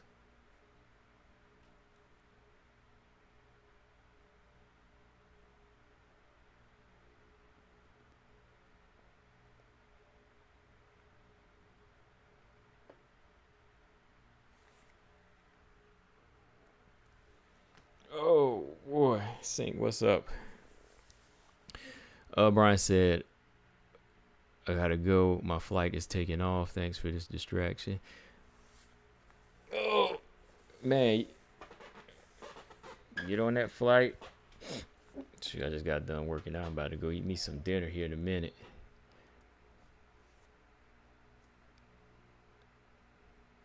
Might be said Weili's arms were gassed from the submission in round 1, so it affected her striking, I think.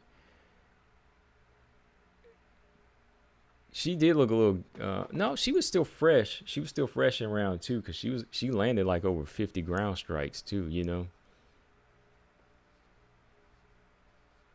I think her punching power and her, you know, overall, like even her ground game was okay. Like, you know, she landed like 50 something strikes. I think she 10-8'd Jan in the second round. Third round, I think Weili just kind of got into a groove, you know. I think she just kind of got into a groove and started touching her more. Like, she kicked her, that side kick, dropped her that one time, you know, and then started to let Jan get into like a rhythm, moving side to side a little more. Nico says, see the tough, bigger and longer Jan and Lemos beat their opponents easy, but they can't beat Weili level the same way. Weili is smaller, but she's very smart and skillful. Yeah, that's the thing. Like, she's smart and skillful, and that's why I think, yeah, like she will still succeed here at 115. But going back to, like I was saying, at 125, you got big, smart, and skillful fighters there. But I think next fight, as long as it's somebody that'll be maybe more of a wrestler grappler, that's where she could use her striking instead.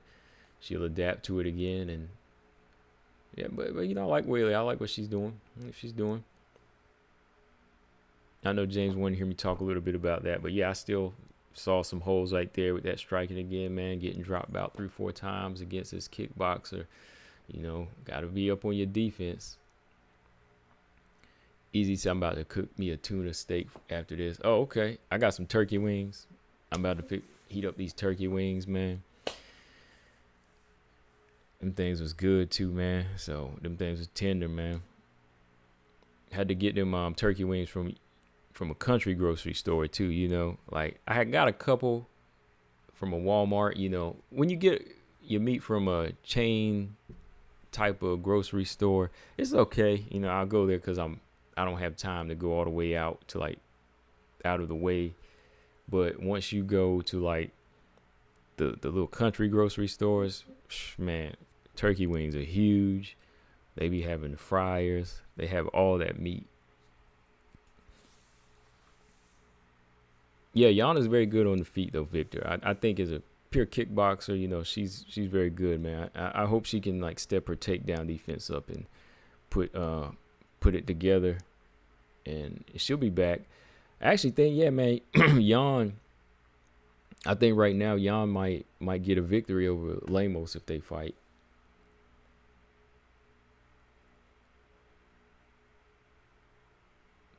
Ernest said, "What is your daily week meal prep looking like?" It depends. Like when I have like a busy week of work, like last week, I'll usually prep some food on Sunday. Like I'll either bake some chicken. I cook like 2 meats for the week, so I have something for all the way through the week. Then I'll cook a green, like a broccoli or spinach. And like, what do I do this week?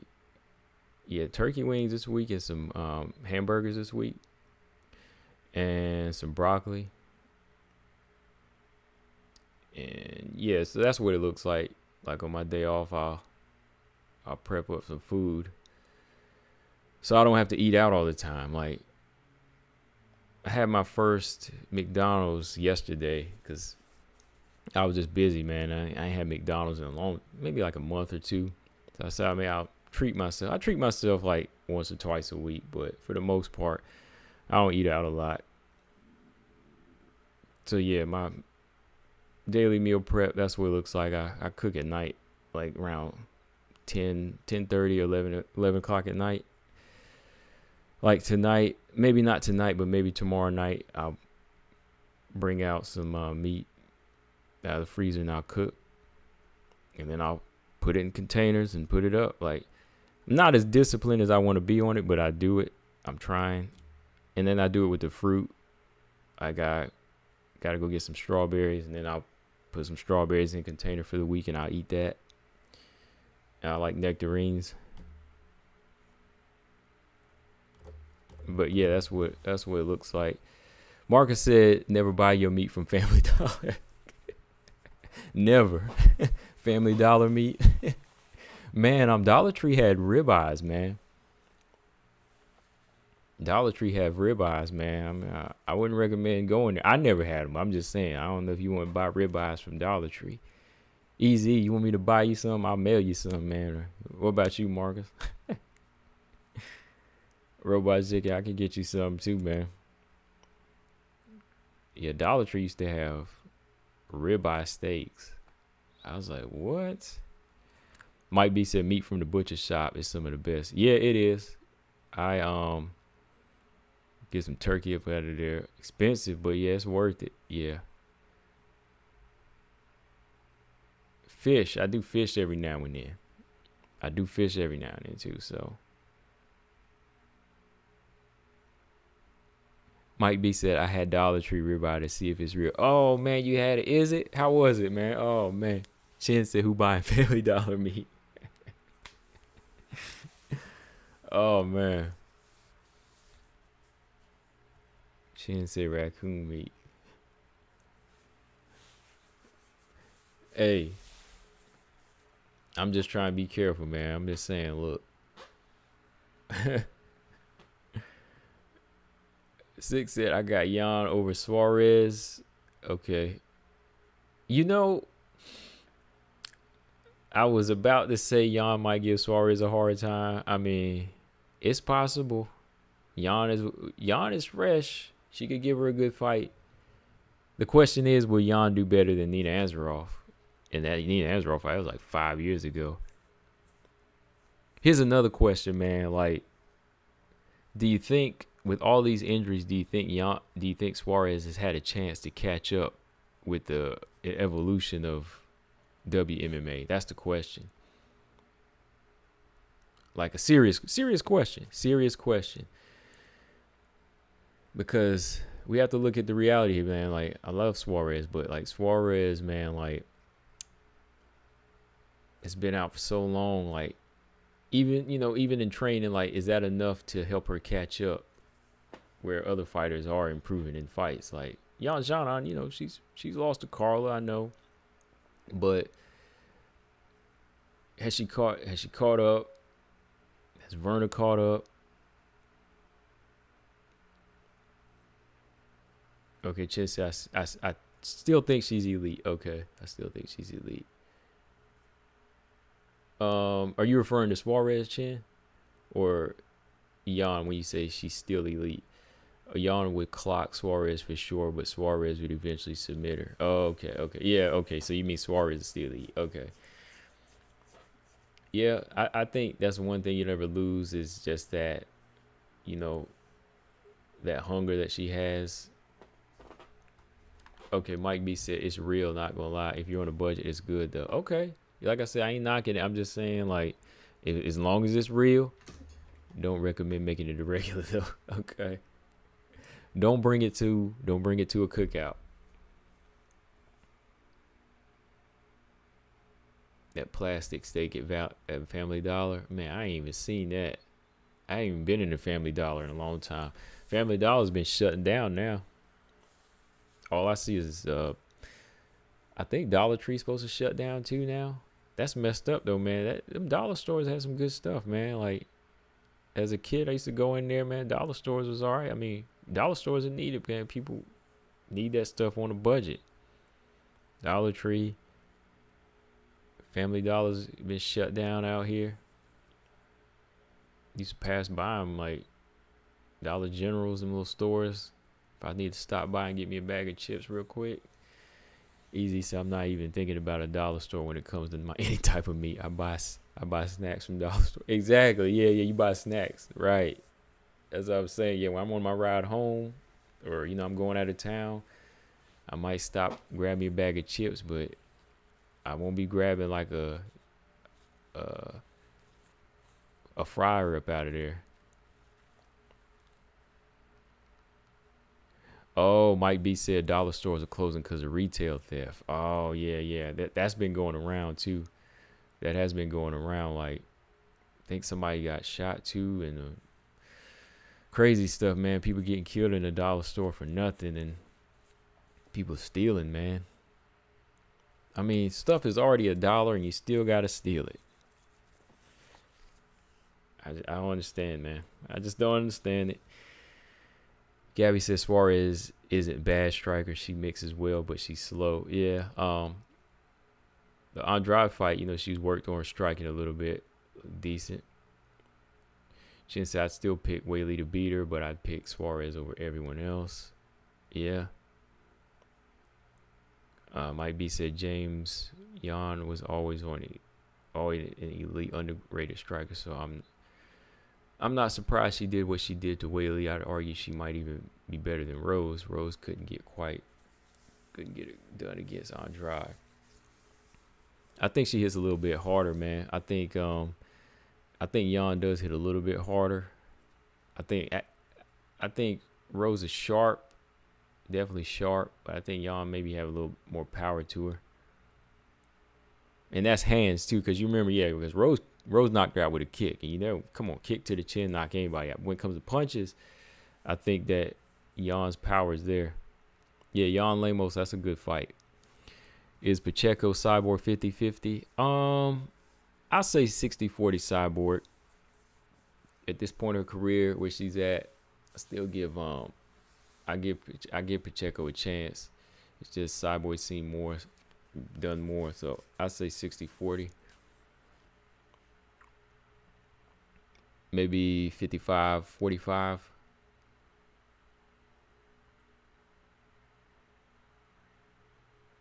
Sinks, I think it's speed and timing with Jan. I girl got heavy right hand. Yeah, Jan was the only one to really, I mean, with a punch to put her down. Pacheco about to get worked. Easy said Pacheco about to get worked. Weili on the feet was 80. Jan Weili on the feet was 80-20. Yeah, when it went to the ground though, it was 95-5. But yeah, on the feet, it was not looking good for Weili. But that's the thing, Weili never stopped trying. You know, Weili didn't get frustrated and abandon her game plan. Easy says Cyborg gonna make y'all sorry for calling her a duck. Look, I'm just glad the fight happening.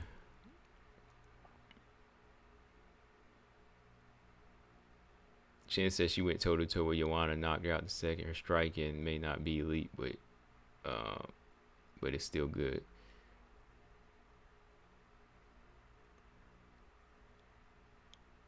Yeah, of course. Yeah. Weili's still a much better fighter all around. Yeah, we ain't gonna take that. Definitely way better fighter all around. Yeah. All right, before I go, all right, real quick, what's next for Weili, man? Like, what do y'all think's next for Weili and Jan? I think Xiaonan, you know, Xiaonan versus Weili. No. Xiaonan versus Lemos. Or let's say if Suarez and Verna don't fight, Xiaonan and Verna. Because Verna's number 5, and Verna says she won a title shot, so maybe, I don't know. None of these are bad fights, but, you know, we got to see what's next. Weili, Suarez, is it time now? Suarez for Weili, Lemos for Jan. Yeah, I guess so, man. Like, I mean, that's a storybook, man. If Suarez come back off this serious injury and get in there and win, that's something. But, whew, that's asking a lot from me. Weili versus Lucindo. One day, if Weili is still on top, one day.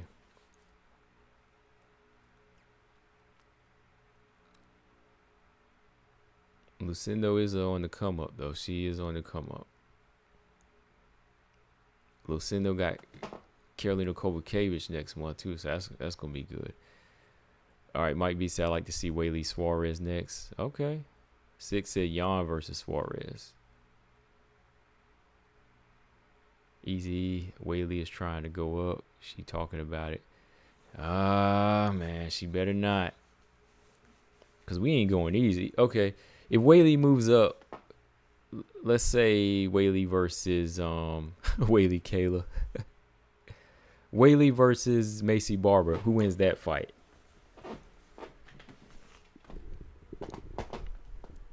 Who wins between Macy Barber and Weili?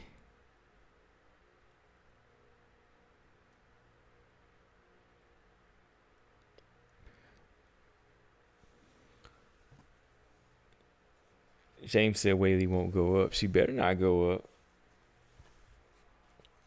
She better not. I think she would, but she better not. Suarez Verna winner faces Weili, and Jan faces Lemos next. Okay, that's a good match. Marcus Bell said Weili versus Luana Carolina. Luana Carolina, man.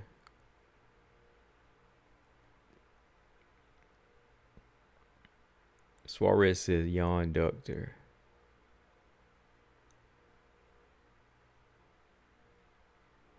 Easy said Macy would out-grapple Weili. Macy's too big for her.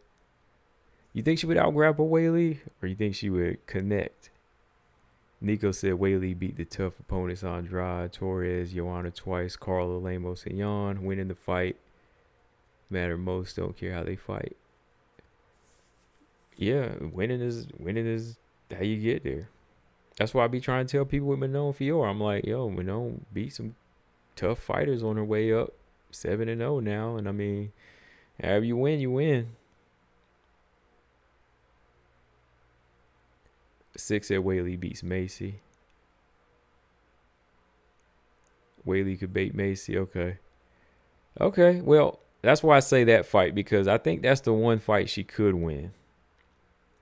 That's the one fight she could win. But when you start getting into that realm of the top 3, you think she could beat Erin Blanchfield? How about that fight? Weili Lipski would be fun. Someone would die. Weili Lipski, that'd be interesting. I think I would have to, I don't know. Lipski hit her with one of them right hands, man.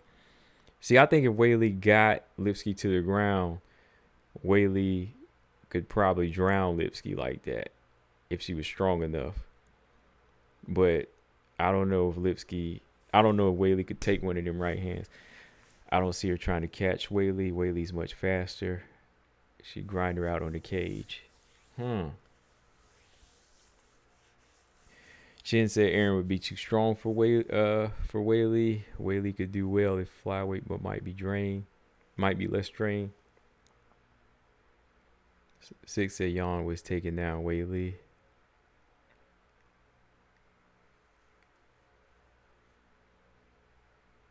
But if Xiaonan takes a Suarez fight now for another shot at the title, Xiaonan will fight her.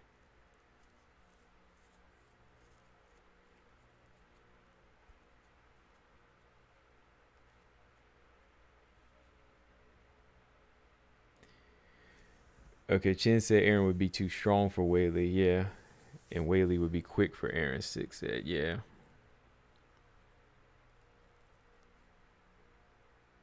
James said Weili could still beat a lot of girls at 125, but a great striker would could take down the defensive record.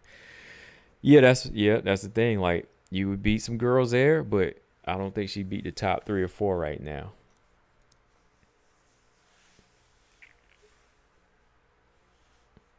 Darby said Weili would get pieced up by Valentino or Grasso.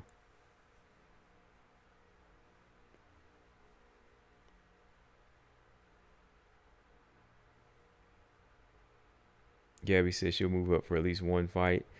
And I'm guessing if she moved up, it would be for, the title. But no, like, I think Manon already spoke on that too. She was like, you don't need to move up because I'm getting my shot. Okay, Mike B said he thinks Weili could beat Grasso, but not Valentina, even though Grasso beat Valentina. Think Weili could beat Grasso, but not Valentina. Okay. What makes you think Weili could beat Grasso though at this point? Because I think Valentina would beat Weili, but I kind of think Weili loses to both of them.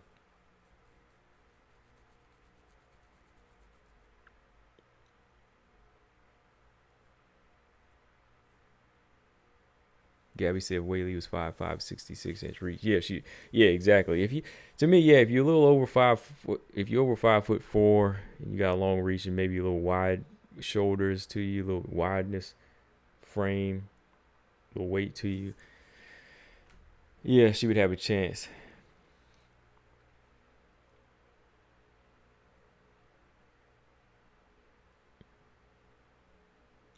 Might be. Oh yeah, he said that.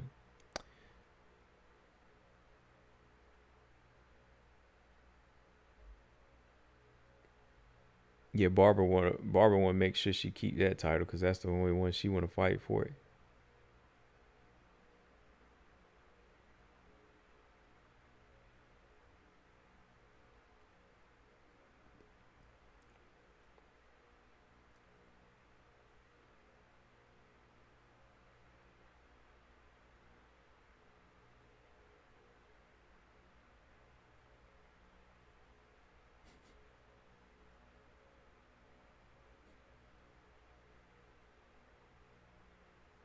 All right, y'all. I'm still here. I'm about to get up out of here though in a minute.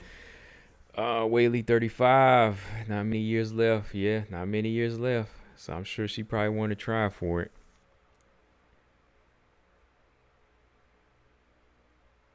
I know Grasso, she wouldn't mind. She'd welcome it because she'd be like, I'm the champ, so I don't care. Whoever want to fight, I'll fight him.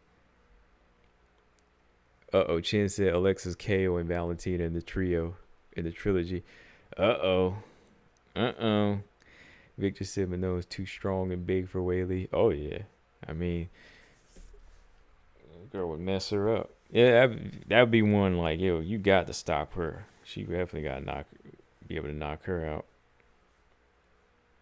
Run into a right hand or, run into another kick.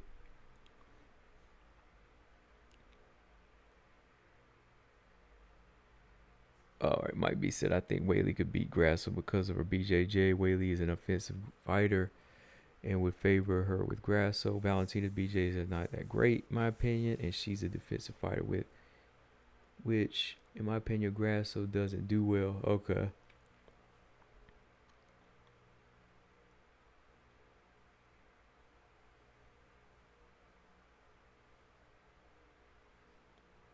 I think he said Grasso's cooking Weili.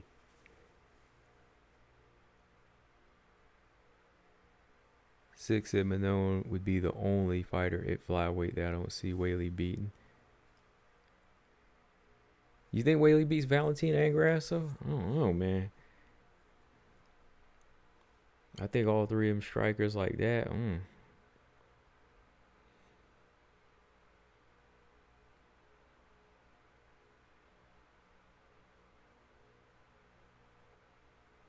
Ooh, what happens? Let's say if Tyler Santos was still around, she moved up to 135, man. Like, she got a chance against Kayla, man.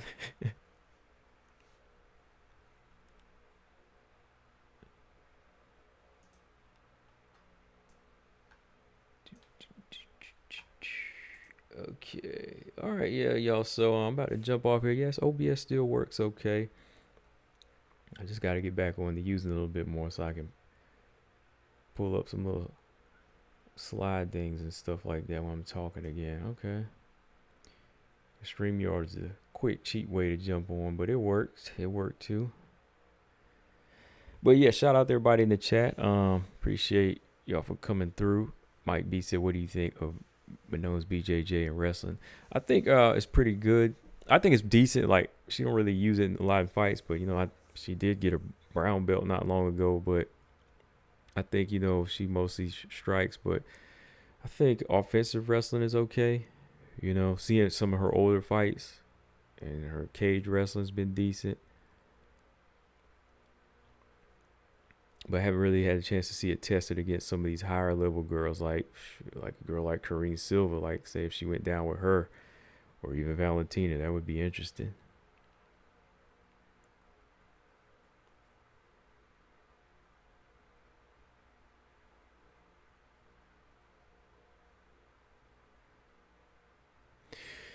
But yeah, I'm about to get up out here, y'all. Shout out to y'all in the chat.